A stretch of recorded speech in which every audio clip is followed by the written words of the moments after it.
ఇప్పుడు ప్రతి ఒక్కళ్ళకి ఏదో ఒక విధంగా దోషం అనేది అయితే ఉంటూ ఉంటుంది, దోషం అనేది.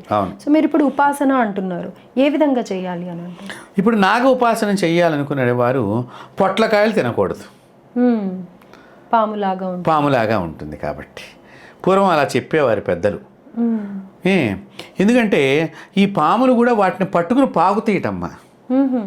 ఇలా పొడుగ్గా ఉండేసరికి ఆధారం కావాలిగా, పైకి ఎక్కాలంటే ఈ పొట్లకాయ కొంత ఆధారం అవుతుంది.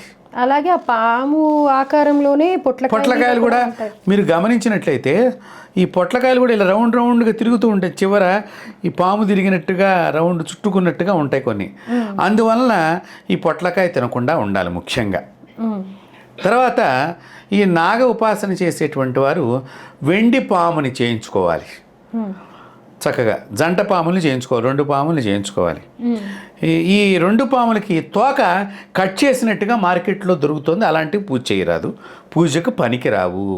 చాలా పెద్ద విగ్రహం పాముది పెట్టుకొని ఇంట్లో పూజ చేస్తూ ఉంటారు కదా గురుగారు, ఒకటి అది ఇక మనకి వెండి పాము చాలా శ్రేష్టము, చిన్నదైనా కూడా ఆ వెండి పాములు 2 పెట్టుకుని తోక సన్నగా చివరి దాకా ఉండాలి, దానికి చక్కగా గంధం బొట్టు పెట్టి పూజ చేసుకుని పాలతో రోజు అభిషేకం చేసుకోవటం. ఏమండి మాకు మంత్రం రాదు, మంచిదే, శ్రీ నాగదేవతాయ నమః అనుకుంటూ ఇదే నామంతోనే చేసుకుంటూ ఉంటే ఆ దోషం తొలుగుతూ ఉంటుంది. తర్వాత ఈ జంట నాగుల్ని మనం ఇట్లా 41 రోజుల పాటు అభిషేకం చేసి ఈ చిమిలితో, చలిమిడితో, కొబ్బరి నీళ్ళతో మనం అభిషేకం అంతా అయిపోయిన తర్వాత దీనిలో ఒక పాముని బ్రాహ్మణుడికి దానం చేయటం మూలకంగా వీరి దోషం వారి దగ్గరికి వెళ్ళిపోతుంది. ఒకటి మనం దేవతా పూజా మందిరంలో జీవితాంతం పూజ చేస్తూ ఉండాలి.